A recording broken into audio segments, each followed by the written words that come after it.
You know, something else we're not going to tolerate is crime. On August 11th, President Trump announced major steps to address the out-of-control crime in the district. Thank God, because this is my 5th year in Congress, and living in D.C. and working here has been a nightmare. It is. The crime is ridiculous. Absolutely ridiculous. And let's talk about some of that. Since President Trump thankfully brought in the National Guard, carjackings have decreased by 87%. Nearly 1,200 people have been arrested, including known members of MS-13 and Tren de Aragua. Those are both foreign terrorist organizations. By the way, many of them came across the border while Democrats controlled this country in the past 4 years. Federal law enforcement seized nearly 120 firearms and busted a drug trafficking ring attempting to smuggle fentanyl, PCP, and cocaine into D.C. Patriots, let me tell you something. Crime is out of control in our nation's capital. For years, Washington, D.C. has been a nightmare to live in, a nightmare to work in, and a nightmare to even visit. I've been watching this disaster unfold with my own eyes, and frankly, it's embarrassing that the capital of the United States has been turned into a playground for criminals. But here's the turning point. On August 11th, President Trump finally said enough is enough. He brought in the National Guard, federal law enforcement, and backup to restore order. And guess what happened? The results speak for themselves. Carjackings dropped by a whopping 87%. Think about that. Almost 9 out of 10 carjackings wiped out practically overnight. Nearly 1,200 arrests were made. And we're not just talking about petty criminals. We're talking about MS-13 gang members and other violent thugs, many of whom crossed into this country when Democrats were opening the borders.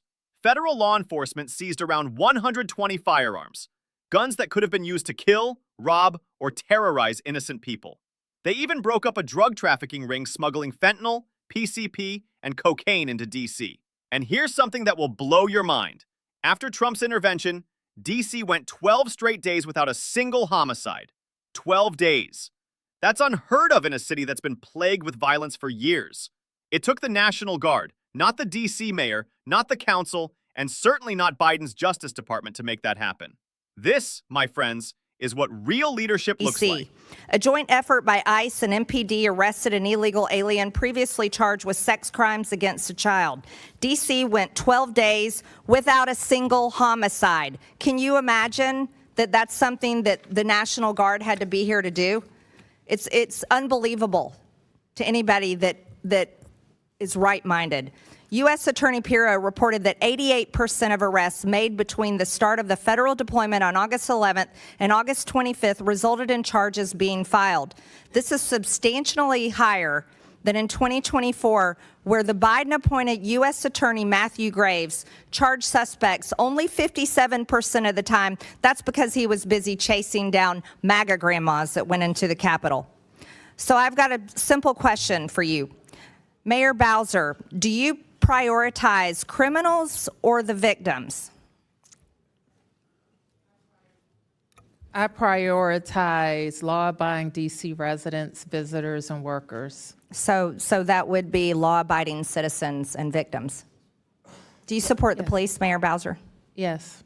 Mr. Mendelson, do you prioritize criminals or victims of criminals? I believe in swift and certain justice. And no, I asked you either one. Victims of criminals, of crime, or the criminals themselves. Which one do you prioritize? As I understand the question, victims. Victims. Do you support the police, Mr. Mendelson? Absolutely. Okay, Mr. Schwab, I'll ask you the same questions. Unfortunately, hurt people. So sometimes victims are victims one day and so are you perpetrators prioritize the the criminals, is that what you're saying, over victims of crime? I prioritize making up my city as safe as it can possibly be. I'll take that as criminals. Do you support police, Mr. Schwab? Of course, we work very closely with MPD every day. Mr. Jackson, the same questions for you.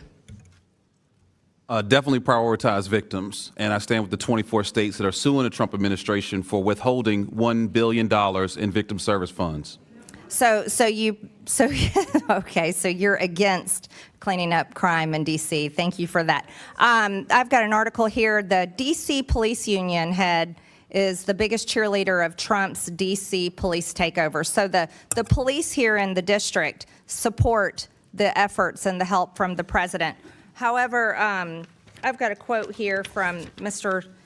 Mr. Mendelson, you call the union celebrating Trump's takeover just despicable. You literally attack the police in your statements. You're calling That's not correct. the union supporting the president and the National Guard here, helping them every day on the streets. You're quoted as saying that's just despicable. You're taking that out of context. I criticized the president of the FOP because he is a liar. Oh, so you are against the police. Thank No, you for clearing that up. no. Also, I have President of the I also FOP. have one last thing, The Mr. president Chairman. of the FOP, not the police. I reclaim my time. Lastly here, Mr. The lady's time's Mendelson, expired. you, The lady's time's expired. Now let's talk about accountability.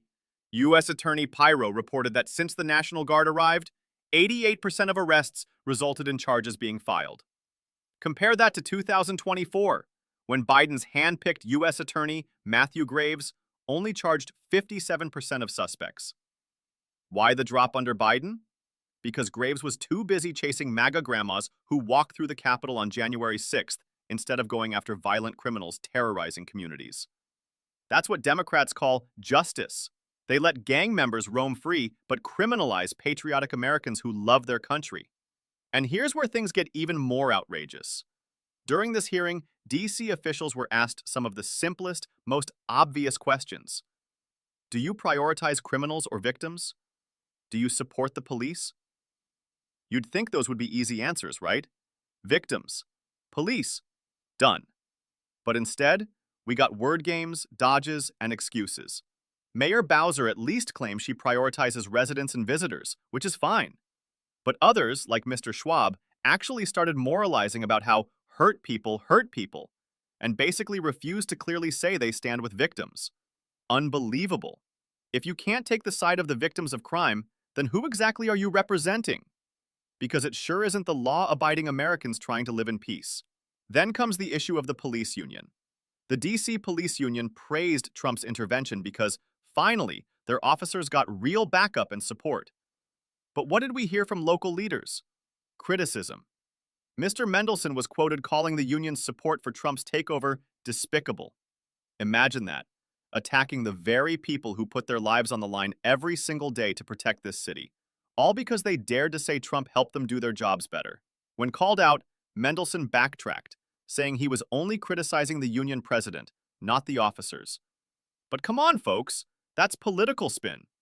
The bottom line is clear. Trump stood shoulder to shoulder with police, while Democrats attacked them for it. Let's be honest here. Democrats in D.C. have failed the people. They failed to keep the streets safe. They failed to support their own police officers. And when Trump came in and showed what law and order really looks like, instead of admitting their failures, they doubled down on politics. They accused the police of being wrong for supporting Trump. They accused anyone demanding accountability of being divisive. This is why people are leaving Democrat-run cities across the country. Because when Democrats are in charge, criminals win, victims lose, and the law-abiding citizen is left to fend for themselves. So here's the choice in front of us, patriots. Do we want a country where criminals are coddled, or a country where law and order is respected? Do we want leaders who play politics while our neighborhoods collapse, or leaders who actually deliver results like President Trump did in D.C.? The facts are clear. Trump brought order. Democrats brought chaos. If you agree, hit that like button right now. Share this video so more Americans wake up to the truth. And don't forget to subscribe so we can keep building this community of patriots who refuse to be silenced. Together, we're going to take our country back, stand for law and order, and put America first every single time. Stay strong, stay proud, and as always, God bless America.